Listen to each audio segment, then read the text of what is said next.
Hi, welcome to the TOB video chapter 5. So this one we're going to be talking about freedom and virtue. Sure. What else? Truth. Yeah. A little bit of fear maybe.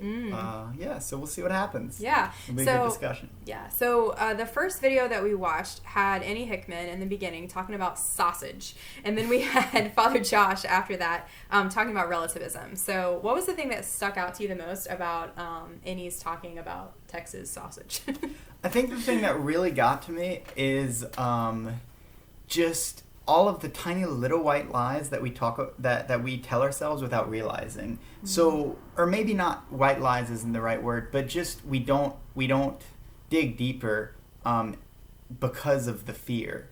So it's like I don't need to know the truth. We're not actively lying per se, but I think it's pretty common. I think it's pretty common that we don't pursue the truth, right? Because we're afraid of it. Yeah.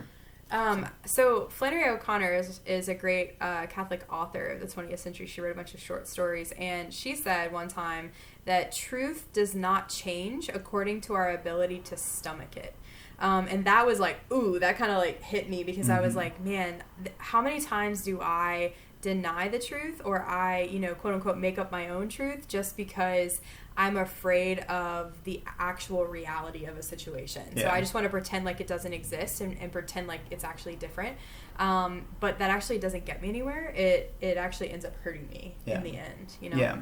And sometimes it's not even conscious. Sometimes it's sort of an unconscious thing. Right. I think a lot of times it probably is. Right. And it might come from a sense of comfort because you like where you are. You don't want to change. Yeah. The truth might require you to change your life or change your actions, and that's hard. You don't want to do that, right? Yeah, exactly. Truth, so that's kind of one of the unique characters of truth is that it cannot be disagreed with. Later, Father Josh talked about opinions and tastes, but right.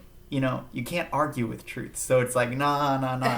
Yeah. I don't want to. But we do, right? We do argue with truth, even though we really can't, right? So I love it. Like, people will say things and, I'll say something that maybe is like an objective truth, but then somebody will say like, oh, well, that's your truth. Or like, I don't really agree with that. And I'm like, well, that's sort of like saying, he used the example of gravity, and I think we have before, and that's sort of an obvious one.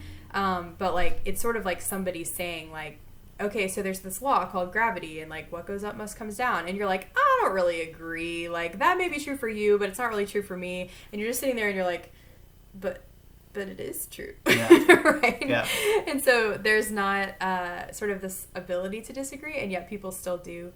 Right. And I think a lot of that comes from sort of this don't judge mentality that was talked about. Who am I to judge? Right. A lot. So we might agree on scientific truths that they exist, but when it comes to moral truths, there's this fear of judging. But that it's not really grounded in reality because you have to make judgments every day. You make judgments for yourself. What actions am I going to do, and you also make judgments of other people in terms of who you're going to spend your time with, and then every sort of decision that you make ultimately is a judgment. Right. So we like to think like, okay, well, I shouldn't judge people, but I think it's important for us to make a distinction between judging people's hearts, like Father Josh was talking about, and judging people's actions. And like, we have to judge actions in order for us to live. So like, for example, like I may be looking at several people in my life and they're doing different things, they're making different choices, and those choices that they're making are having consequences in their lives.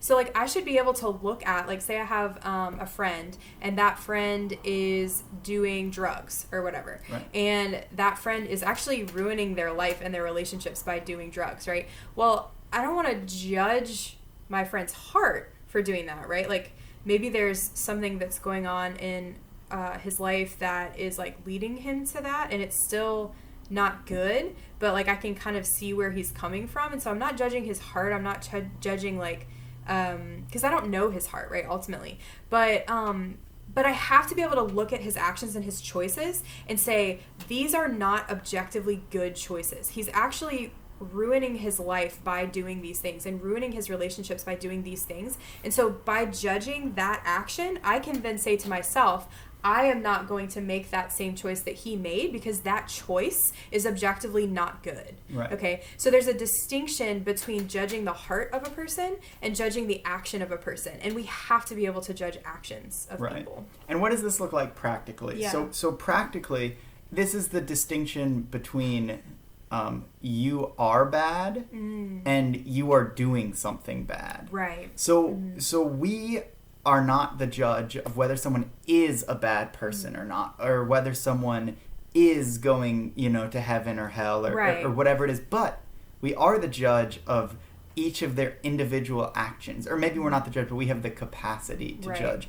And so what's cool now is God, who is the judge, does have the capacity to judge our beings, not just our actions. And he does in Genesis when he looks at us and proclaims us very good. Yeah. So it's the difference between what you did last Thursday night was bad and you are bad. Right. So it's important really for us to make that distinction too, because we can start to then think about, we can look at our own life and we can say like, okay, there's certain choices that I have been making, certain habits that I've formed that are objectively bad. They're objectively not good for me, right? And yet I've been doing them. But I'm not bad. Right, as a person, because God has pronounced me good. And so it's important for us to know that, because what we can do sometimes is we look at when we actually are courageous enough to be honest with ourselves and see those bad choices that we've been making.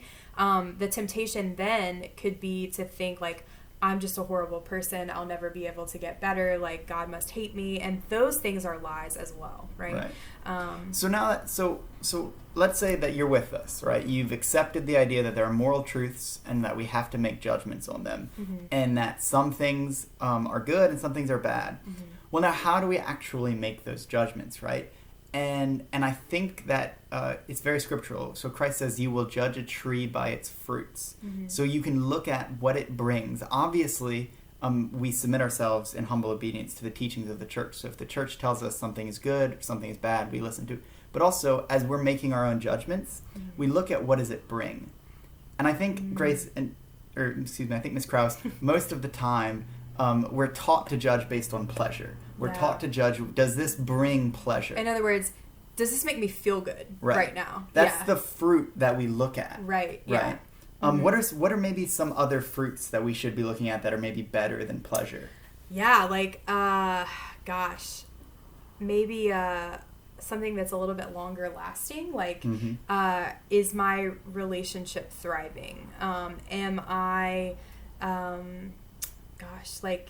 I seeing results that are actually making me a better person, right? So, I mean, I think that it's easy to use analogies of sports or working out, right? Sure. Where you have these certain goals where that showing up at practice and running through the same drill a million times does not feel good in the moment, right? But that doing that drill over and over again is going to get you the results that you're after, which are more long lasting, right? You're going to be fitter, you're going to be a better athlete, you're going to win games, you're going to score points, you're going to do the things that you wouldn't have been able to do if you had constantly listened to that voice that was saying this is not pleasurable in the moment. Yeah, for sure. And I think I obviously, relationships is a great one. So you look at the relationships between yourself and your friends, yourself and your family, yourself and God.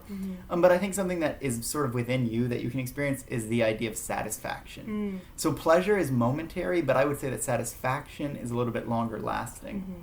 So my favorite candy to just sort of eat endlessly is Tootsie Rolls. I love Tootsie Rolls, but I would never stop eating Tootsie Rolls. Every time I eat a Tootsie Roll, I would immediately want another and want another because they're very pleasurable, but they're not very... I experienced this thing where it's if it's small, for me it's M&Ms, right? I can eat M&Ms endlessly, right? And so it's just over and over. But then after eating an entire giant package of M&Ms, I'm ugh. I don't feel good, right? So the pleasure is there, but they're not satisfying. Right. Whereas if I were to, eat a 18-ounce, ribeye steak or something, it would be pleasurable and satisfying. Right? So it's actually going to fill me. It's going to give me nutrients, and I'm going to be full for a longer period of time. So they're not the same thing, and I encourage you to start distinguishing in your own life what is pleasurable, what is satisfying. But then also, steak, I'll be hungry again the next day. Right, yeah. So it may last for a certain amount of time, but we're looking really at ultimate satisfaction, right? And that is going to come from developing our relationship with what is eternal, and that is God, right? And really each other as well, because, you know, we have immortal souls, right? So our relationships with other people, like, what does it mean to truly love? Not to just feel good when I'm around a person, but to actually know that, like, I am in union with this person, and this isn't fleeting, right? This isn't a fleeting pleasure that I'm feeling, and like sometimes I feel pleasure with that and sometimes I don't feel pleasure with that, but either way I know, like, this relationship is not going to end, right? Like, this is solid. And so God especially. Yeah, and let's think of the woman at the well. And Christ says that when you drink his water, you will no longer thirst. Christ is saying that he is satisfactory. So he is sustenance that is enough for us forever. And when we're trying to make a judgment now on what is morally good and what is morally wrong, I would encourage you not to judge it based on pleasure, but based on what satisfies. Right. And that's something that we're not necessarily born with right off the bat. You know, Thomas Aquinas says our intellects have been darkened by sin.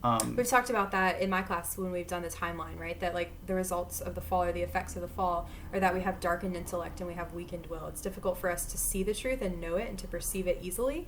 It's not impossible, but it's more difficult, right? And then our weakened will, meaning, like, we have this struggle of, like, choosing the right thing. And all of us feel that. We're like, we know what the right thing is possibly, but it's hard to choose it, right? Because maybe there's not pleasure in the moment. And so it's difficult to make that decision. Right. So we're born without necessarily knowing exactly what will satisfy. But luckily we have guidance. And here now I do ask for a bit of faith. I ask you to try your best, and we do have weakened wills, so, you know, sometimes we fail. But live according to the actual teaching of the church for a little while and see. You know, First Philippians says, test everything and keep what is good. So test it. test the teachings of the church. Like, try them out. But I will say, if they satisfy. And I will say that I think this was mentioned by Jason in one of the videos that we watched before, but that, like, I think he said something like, I tried purity for a week and, you know, it didn't really do anything for me. And it's like, well, if you try it for a week, it's not going to do anything, right? But if you're trying it for a longer period of time in your life, like a longer season, like, you're going to start to see results. You're going to start to see your relationships better, but you have to actually be striving to follow those teachings, right? Not just kind of like half-heartedly doing them, because you're not going to see the results of that. It would be like going to the gym and just kind of like eating a Snickers bar and like looking at the kettlebells and like maybe lifting it like 3 times and then like walking across somewhere else and talking to somebody or getting on your phone or whatever. And it's like, you're not going to see results if you do it that way, right? But if you go in it like full, like, okay, we're going to do this, right, for several months, like, you're going to see results. There's a reason gyms give you the first month free. Yeah. Because they know you need the second month. I think the gym that I go to, my coach has like a money back guarantee where he says, like, if you actually do these things this many times a week, like if you follow my workout routine, you will see results or your money back. And the thing is, like, the people can never claim the money back if they don't do the stuff every day, because like, then of course they're not going to see results, right? But like, if they do the things, they're going to see results. But the hardest part is just like sticking to it, you know? Yeah, for sure. And so I just like, I'll offer you my own testimony, like what is good satisfies. Yes. It does. And the church knows what's good. But we'll get into all that later. We don't need to talk too much about it now. Okay, I just want to do one thing really quick, and that is to kind of reiterate, like, what is the difference between objective truth and things that are relative? Okay, so Father Josh used the example of objective truth as gravity, and I think that's something it's kind of like overused. Like, a lot of people talk about gravity as being objective truth. It's like, well, yeah, like, we know that, right? Like, we can accept, like, duh, like, gravity is true for all of us. But, like, what are some other things that are objective that we maybe sometimes act like are not objective, that we think, like, oh, like, it may be different for me or different for you, but actually it's the same for all of us? Right. Well, I think one thing, and it's topical right now, is this disease, I mean, COVID-19, coronavirus. I think we like to pretend, and it's not just this disease, but, you know, we like to pretend, oh, I won't get sick, or I won't get, you know, whatever, or I don't have a responsibility to social distance. But the truth is, like, the virus doesn't care whether you believe in it or not. Yeah. Like, the virus is real. Yeah. Yeah. And if you come into contact with someone who is sick, you're going to get sick too, whether you believe it or not. Yeah, but I mean, I've even experienced, like, even just during this whole thing of, like, this temptation to think that I'm invincible, right? The temptation to think that, like, oh, I won't get the virus. Like, I'm young and healthy, whatever. Like, it's all fine, right? But then there's people around me who are my age that are young and healthy that are also getting it, you know? So it's like there's really no way for us to know. And, like, none of us are necessarily invincible, right? Yeah. Other things, I think I've used this example before, of just like, okay, so say I got a car for my 16th birthday and I'm all excited, but like I don't have a lot of cash, you know, because I'm 16. And so I decide, you know what, like gas, way too expensive. I'm just going to pour water in my gas tank of my car, right? Because like I don't pay for water. Water's free. So like I'll just pour that in my car and then it'll run on water. Well, what's going to happen? It's not going to run, right? And so we talk about morality, right? We talk about like the ways that, like the different commandments that God has given us and the way that we're supposed to live. And we tend to think of that as more relative, like, oh, like you do what you want to do and I'll do what I want to do. But that's like saying that I can put water in my gas tank, but because we're all human, right? And so morality is the same for all of us because we're all the same species, right? Like, we're all human. Like God created us the same in a certain sense, right? And yes, there are things that are different between us, right? Things that are not moral, right? So not necessarily moral or not moral. So Father Josh mentioned like our taste about things. And I think there's different things too. There's deeper things like what is our vocation, right? Like our different states in life, right? Like my vocation is going to be different and the way that I live my life is going to be different than Mr. St. Cyr, right? And so we may have the same, like eventually we may both, for example, have the vocation to marriage, right? So like maybe we both get married and so we have our, you know, our spouses and everything. But like the way that he lives his marriage and the way that I live my marriage, like it may look different, right? Like him and his wife are going to have different jobs. Me and my husband are going to have different jobs.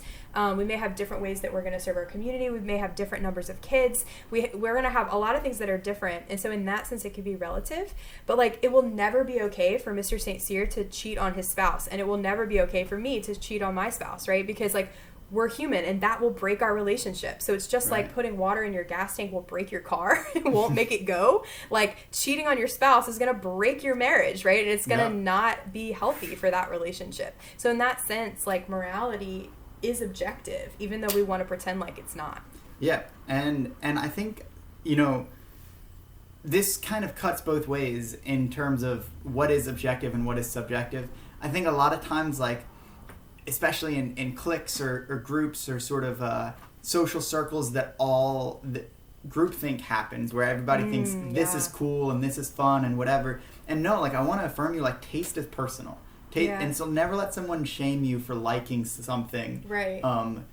When it's a matter of taste, you know, because taste is truly subjective. Right. But so you don't have to listen to the same type of music that everybody else listens to. No, you don't. Right? Like you don't have to play the same sports. You don't even have to play sports at all. Like, you know, you can do different things in your life and that can be unique and individual and wonderful. But like morality doesn't fall into that same category. Not at all. It's very different. Right. Yeah. And so ultimately, why is morality objective? That's an interesting question. And I think that the answer has to do with its purpose. So the purpose of morality is to help us to love, to help us to give ourselves to the other. Right. And I think that the reason why like morality is the same for all human beings is because all of us as human beings ultimately have been made for the same purpose, right? Which is love, right? And that we've talked about this a lot throughout this year, that we all have the desire to love and be loved. We all have the desire to be accepted, to be part of a family, to be a part of like a friend group, right? To feel like we belong. At the very beginning of the year, I had my class list out all of these deep desires of the human heart, and like everything boils down to relationship, right? It's love. And so because we're all made for the same purpose, morality is informing that purpose, like you were saying. And so all of us, that it's the same in that way. Yeah, and actions are either self-centered or self-giving. You know, there's really that is a true dichotomy. There's really, and so it's easy to once you start thinking about it to just get to this idea of moral objectivity. because we are all the same. We are all human beings. We all have the same purpose, to be creatures of self-gift. But we also all have the same tendencies, which is to be creatures of self-love. And so then we have to sort of battle that, and that is the process of sanctification. Right. Yeah. All Cool. right. So let's see. So the next video we had Naomi, and she was talking about what freedom is. And I think this was really mind-blowing if you really consider, because I think with freedom, when we think about freedom, we just think about the truth that we are made with free will. That like God has given us the ability to choose the right thing or to choose the wrong thing, right? But that's not all what freedom means. So like, how would you describe freedom based on what Naomi was talking about? Well, it's awesome because there's sort of two levels, and I'm sure some of y'all have been to youth groups and been in sort of young Catholic events, and they talk about freedom as an ability. You know, so you're not free to play the guitar until you learn it, or you're not free to hit a home run until you do it. And so, in one sense, sort of the first level of freedom is the capacity to do the good. But then it goes even deeper, and this is something that, honestly, guys, even I hadn't realized until I got to hear Naomi talk about. Freedom moves from ability to even desire. So to be free is to truly not even desire, not even want to do what's wrong, to have the ability and the desire to do the good. I actually think that it moves, like, it's both of those things, but it moves in the opposite direction, right? Yeah. So you have that first you may develop the desire, right? And maybe it works both ways. I don't know, like depending on the situation. But I think first you can have like, okay, I recognize that something is good and I desire that good. But then sometimes we can have this weakened will, right? This result of the fall where like, okay, I know what the good is. I know that I need to go to the gym today and work out. Like I always use that analogy, but it's just because that's a struggle for me, right? And so like, I know that it's good for me to go and get exercise, to get out of the house, right? To walk around my block, you know, do all these things. But even though I know that's the right thing for me to do, like my whole body is just screaming like I want to sit here and watch TV, right? I don't want to go out and like do the thing that I know is good for me, right? So it's like I have that desire, but like there's still something that's holding me back. And so that is where I think grace kind of comes in. I think that is where like God can kind of break in and give us the strength that we literally don't have on our own in order to raise us to the level of choosing the next good thing. And the more we do that, the more we pray in that moment of temptation and say, God, I need you to help me do this thing that I know I need to do. Like then we start to develop a habit, right? This habit where we become free to actually do it without the struggle anymore. Right. Yeah, and there's sort of this unique paradox because yes, we are given freedom in free will, but also freedom is hard earned, and we have to fight for it. We have to pay for it. We have to bleed for it, because we have these sort of natural disordered desires and these disordered tendencies. And I tell this to my kids a lot, but every time we do something bad, it makes it easier to do the next bad thing. And every time we do something good, it makes it easier to do the next good thing. And since we're starting from sort of a few steps backward, we're starting with these desires for evil. We sort of naturally, before we're formed at all, we develop these habits. And then we, in a sense, we sort of lose our freedom. Yeah. So when we think about God creating us free will, like that's true, right? But that was also before the fall, right? And so the reality is that every choice that I make, a good choice or a bad choice, is forming me in a habit, in a motion or a process of like more easily choosing that thing. And so the more I choose the bad thing, the more I actually become enslaved to it. The more I choose the good thing, the more free I am to choose the good without even worrying about it or without even thinking about it. Like what was the definition from Aristotle of virtue we talked about before? So virtue is to do the good quickly, easily, and with pleasure. Right. So doing something quickly, easily, and with pleasure, that's freedom. Right. If you're able to do that at just like the drop of a hat, like that, even something that's hard, there's still a certain satisfaction, right? There's a key word, satisfaction in doing the good because you know that it's the good, right? You know that it's the best thing for you or the best thing for the other person, and so you're able to do it. I think so to just take it a little farther and then at the end give you a practical example. Aristotle, when he talks about the development of virtue, he says there's vice, which is, enjoying doing what's wrong, and then there's incontinence, where you don't enjoy doing what's wrong, but you just you're not in control of yourself. This is St. Paul when he says, I do what I do not want. So that's incontinence. And then there's continence, which is now you can do the good. You can choose the good, but it's hard. It's a struggle. You're sitting on that couch, you're supposed to go work out, and sometimes you do it, sometimes you don't, but you can. And then finally, now there's virtue. So to give you a real world example of this, the homeless population in Baton Rouge is growing, and it's something that tugs on my heart.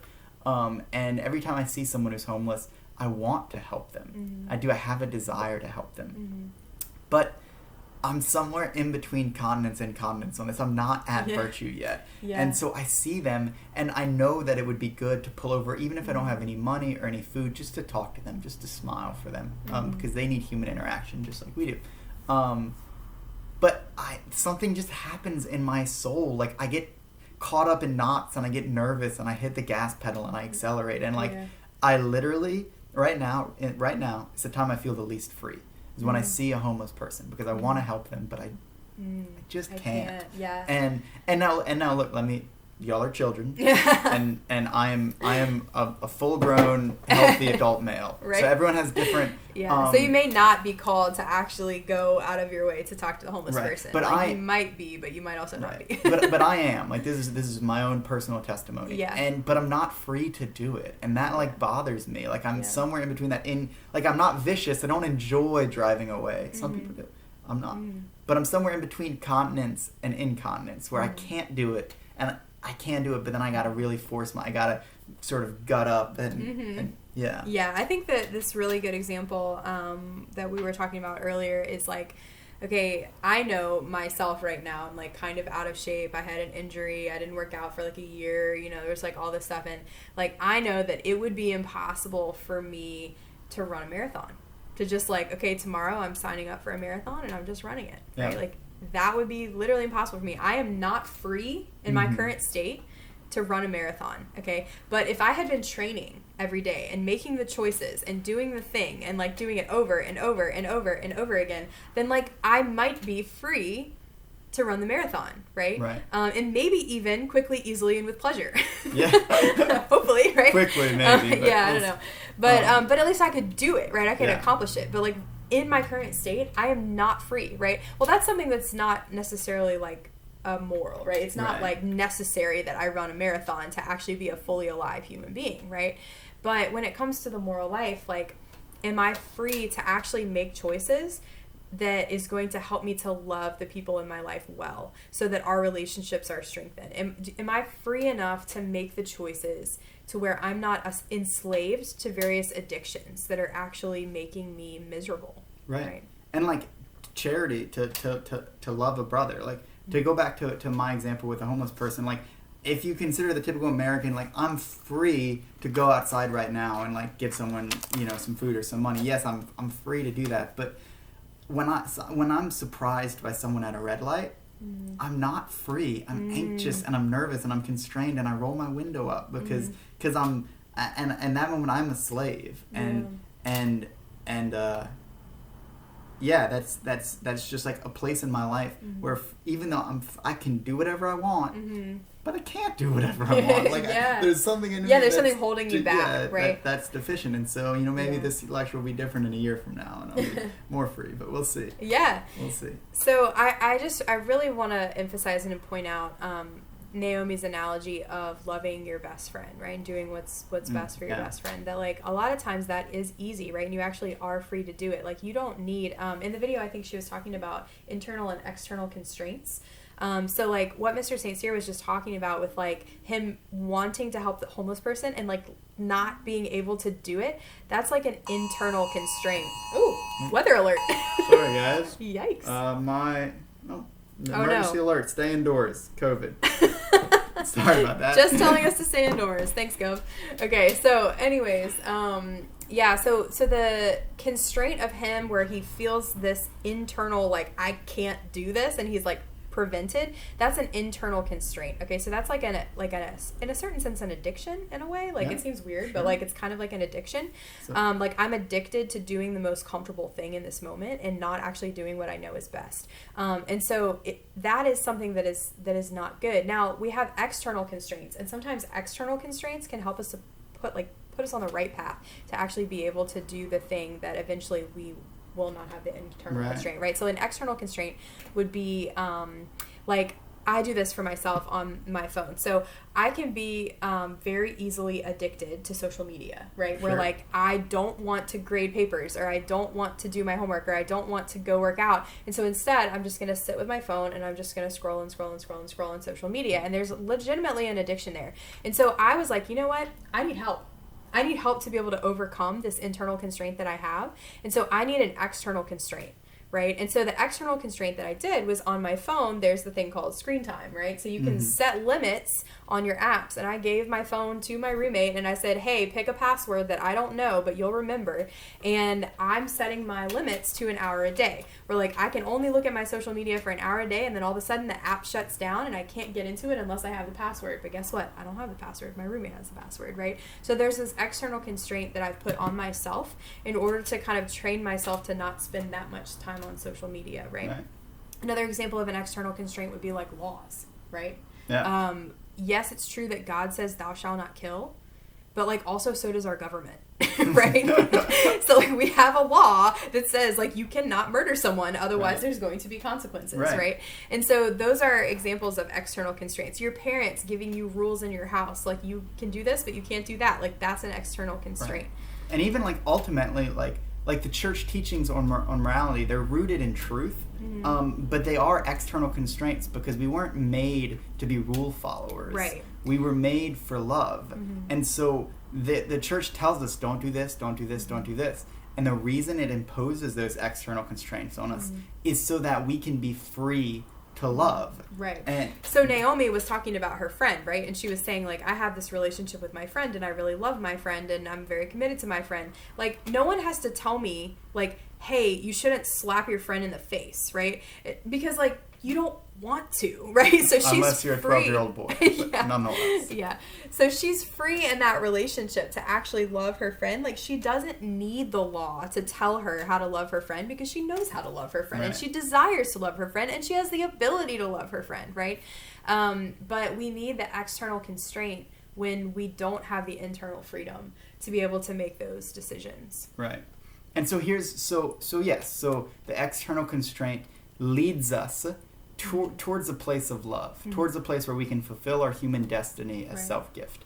But here's another cool thing that you may not know just about the church. What the church prescribes as code, as law, is minimums. So, for example, we're in Lent right now, so the church asks us to fast from meat on Friday, and she prescribes that to everyone, but you're encouraged, if you want to fast more, to do more, to maybe do bread and water on Friday, or maybe no food on Friday, or and whatever it is. You don't have to do that, right? But like as you grow in virtue, like if giving up meat on Friday is like mega hard for you, then like that's what you need to do, right? But like if giving up meat on Friday is kind of like whatever. So like for me, for example, I love sushi. I could eat sushi every day of my life and be super happy, right? And so giving up meat on Friday is not hard if I have sushi. But I know that like, okay, maybe I should also give up sushi on Friday, because like then it's actually a sacrifice, right?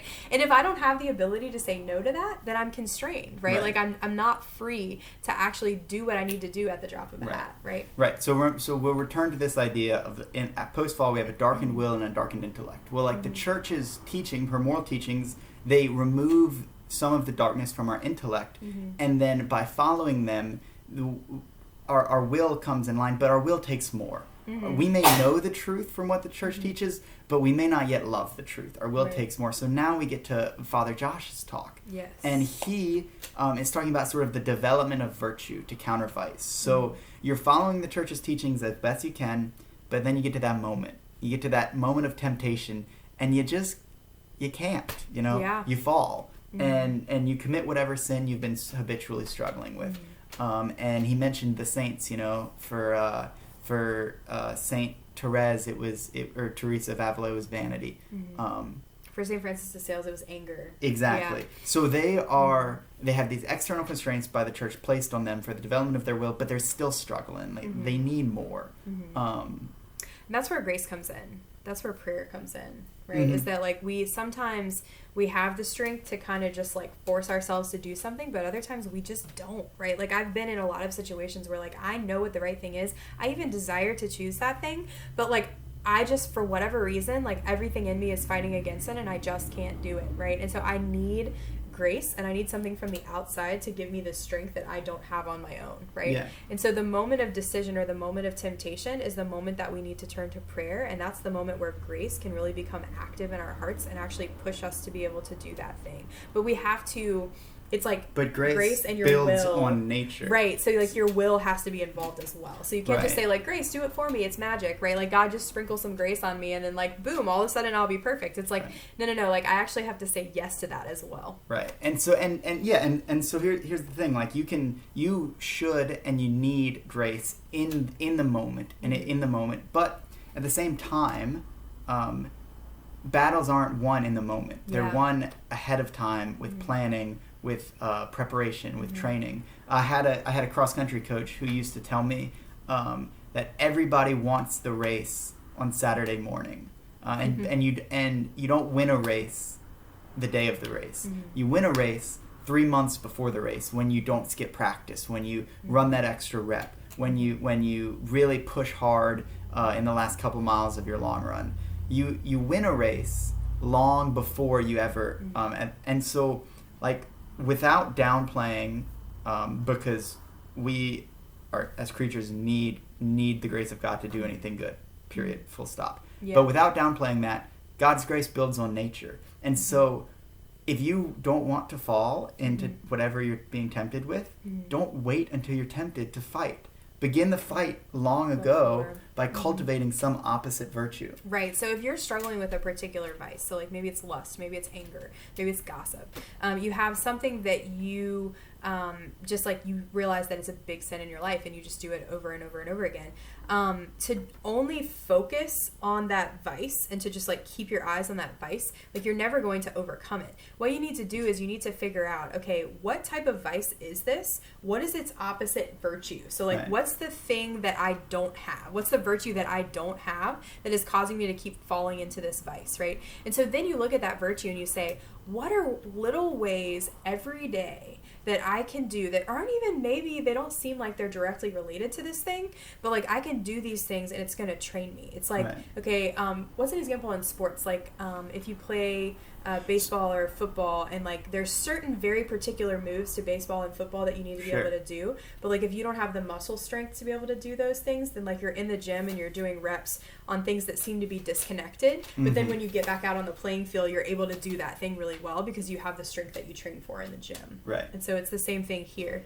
Yeah, and so Father Josh, he mentioned the 4 cardinal virtues and the 3 theological virtues, but he didn't mention them by name. So let me run through this list of 7 virtues, and to explain the difference. So the 4 cardinal virtues, they're sometimes called the human virtues, because they sort of come from us, they come within us, and they sort of relate to our human formation. They're a little more natural to us. Exactly. Whereas the 3 theological virtues, they relate directly to our relationship with God, and they are given to us at baptism and purely as a result of grace. So the 4 cardinal virtues are prudence, temperance, fortitude, and justice.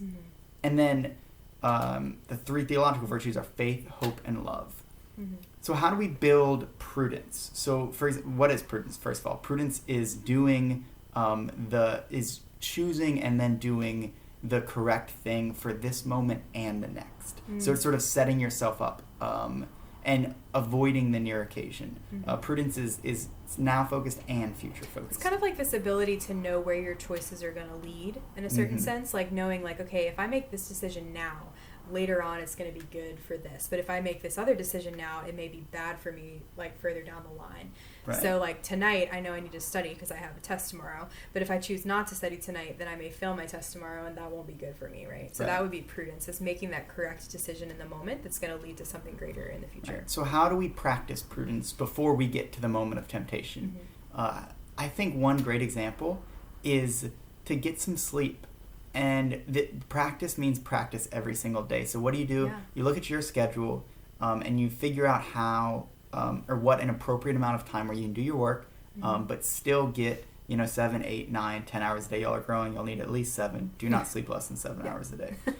So how do you get 7 hours a day? And pick a bedtime. And then you know how you practice prudence? Every single day you go to bed at that time. Stick to the bedtime. That's so Stick hard. to the bedtime. But if you do that little thing, which seems like, okay, what does going to bed at the same time every day have to do with my, like, making good moral decisions? It's like, well, it doesn't seem like it's related, but it actually is. Just like when you're in the gym, lifting weights or whatever, doing squats, like, it doesn't seem like it's related at all to the game of football. But then when you get out there, you're like, oh, I needed to do that, right? Yeah. And so it trains you in a certain sense. It almost kind of, like, tricks you into be training to do this thing that you need to do. The next one is justice. So justice is, like, giving to people what they are owed, okay? So we have, in justice, we have certain relationships and the way that we need to treat other people. So, like, for example, you guys live at home with your parents, right? And one of the commandments is honor your father and mother. And so one thing in justice for you to do is if they legitimately tell you, like, okay, you need to do this or you need to do that, like, you need to do your chores or whatever, then, like, in justice, you owe it to them to do that thing, right? Yeah. We have our siblings, right? So like what were you saying, like the amount of time that you spend with your siblings? So again, how do we not wait until they ask? How do we not wait until the moment of temptation? Well, if you have younger siblings, like, you owe them a part of your life by the nature of your relationships. So commit to spending 15 minutes a day with either your siblings, or you can do it with your parents too. Where you're not on your phone and they're not, and maybe they're on their phone, but it doesn't matter what they're doing. You're attending to them. If they want to play a game, you're playing a game. If they want to have a conversation, you're having a conversation.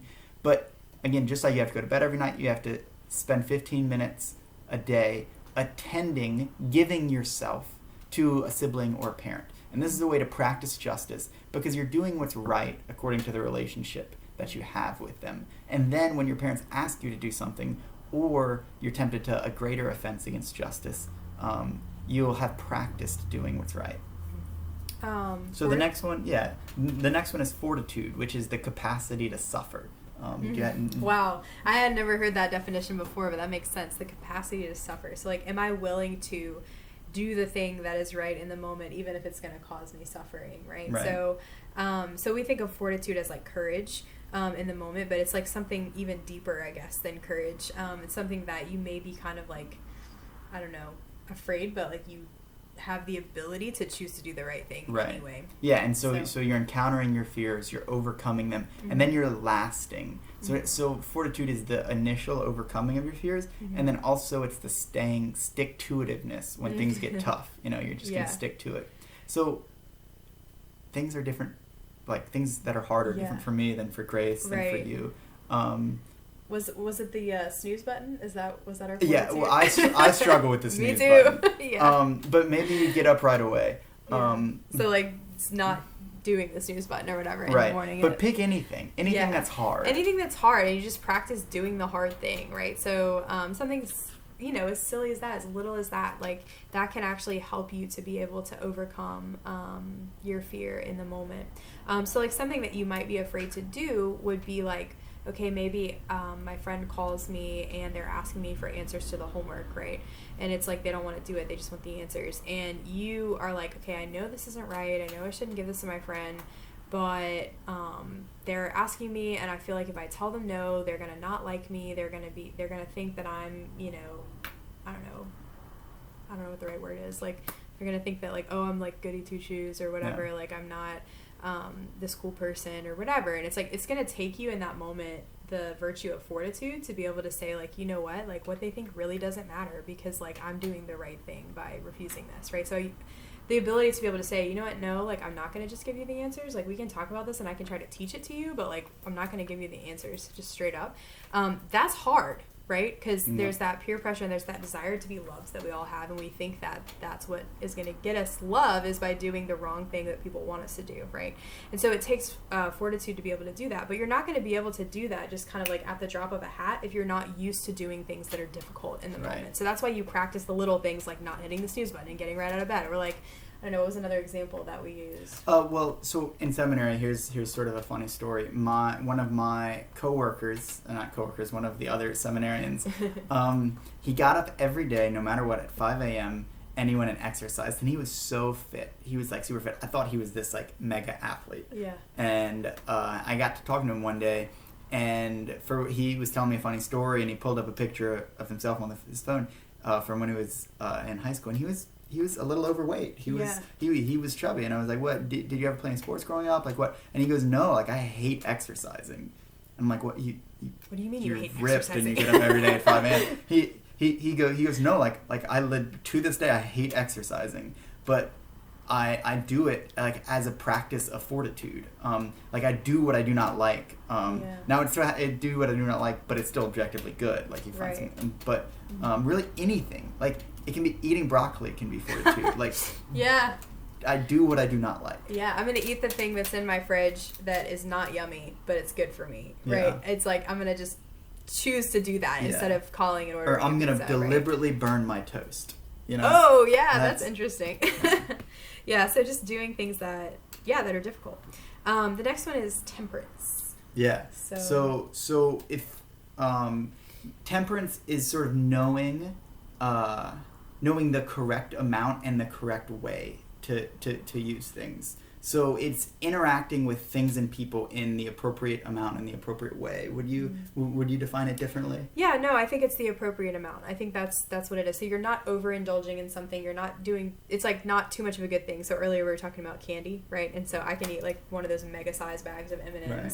But like I know that that's actually not good for me. It's gonna make me feel sick later. It's like it's just not good for my body. Like, so temperance would be knowing like, okay, even though I have this giant bag of M&Ms, like maybe I should just eat like a handful and then walk away. Yeah. That like that's actually what's good for me. And so that's temperance at work.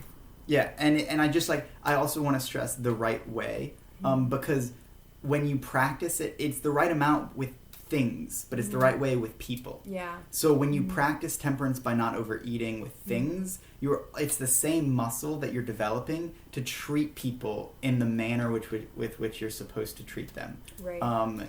And so that's why if you're struggling with the temptation to lust, temperance is the contrary, and Father Josh talked about this. Temperance is the contrary virtue. So you abstain from that which is good, because it helps you not only overuse things, but it helps you to treat people the right way, to love instead of use people. Right. So Father Josh mentioned that lust is a pleasurable vice. So is gluttony, right? Overeating or eating that giant bag of M&Ms, right? Or 12 donuts, right? All in one sitting. Like that is something that is pleasurable in the moment, right? And so you have to be able to deny yourself pleasure in different ways, right? So you can say no to good things. That's why Father Josh was talking about like not putting seasoning on his food, or like you mentioned eating burnt toast, or something like that. Yeah. Which those things sound showers. Like silly, and they seem disconnected, and they seem like, what does this have to do with lust, or what does this have to do with gluttony? But like what it's doing is it's training you to be okay with doing things that are good, or just doing things in general that are not comfortable, right? Or not pleasurable. Right.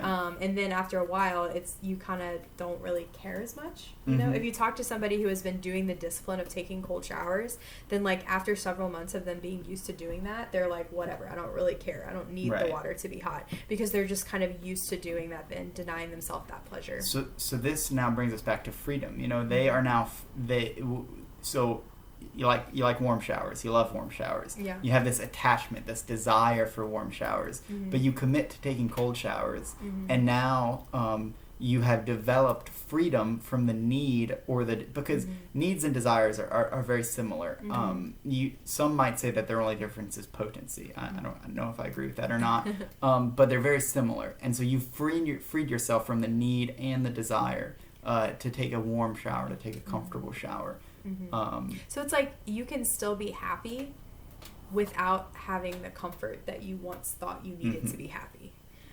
So you might say, like, I once thought that I needed warm showers in order to be happy, but now I realize that I can be happy and it doesn't matter what temperature my water is, right? That, like, I can take a cold shower, I can take a warm shower, but, like, either way, I can be happy, right? And St. Paul also talks about this in his letters when he says, like, I know that, like, in good times and in bad times, like, I can be joyful and I can rejoice, like, in what I've been given, even when I have nothing and even when I have everything, like, either way, like, I am who I am and I can be joyful. Right. So to bring all of this back to the concept of sexual morality, we all have this, like the attachment to cold showers. We feel like there's this attachment to certain types of sexual expression. And we feel like if I'm going to be happy, I have to, or if I'm going to be fully alive, or if I'm going to be who I'm meant to be, I have to XYZ. Pick your poison. And what the Catholic Church tells you is that is not the case. That our temptations, our desires, they are not what defines us. Our destiny is what defines us, and our Creator, our beginning and our end. Right. And both of those is love. We were made for love, and we will end in love. And I think every sin that we commit, every vice that we kind of give into, every addiction that we have, especially when it comes to sexual immorality, is that we think that is going to help us experience love. We think that maybe allowing ourselves to do something in a relationship that is sexually immoral is going to make us fulfilled in that relationship, that we're going to receive, that this is actually what it means to receive love from another person. So we tend to confuse love and use, right? Where we think, like, oh, if I allow this person to use me, or if I use this other person, then, like, that's what love is. But it's not. It's counterfeit. And we know that after the fact, right? Like, when we do that and then all of a sudden we're not satisfied, we don't have that satisfaction. We may have had pleasure in that moment, but then later we feel empty and we feel broken, and we know that this is not really what we were made for. This is not true love. And so what we need is that real love, right? And so we need to recognize that the way to get that real love that we all desire is not to give into this temptation to those momentary pleasures, but to recognize that it comes from a greater freedom that is found in virtue, in the building of virtue. One thing and one thing alone satisfies. And so sexual morality is objective because things that lead us to that one thing, hint, he's a person, those things are good, and things that lead us away are bad, period. There's what we want is love, and God is love, right? And so that's where we're going to find it truly, right, is in him. Cool. So all right, well, I enjoyed these 3. I'm looking forward to the next 3 videos we get to talk about. Hope you all have a great spring break. See you soon. Bye.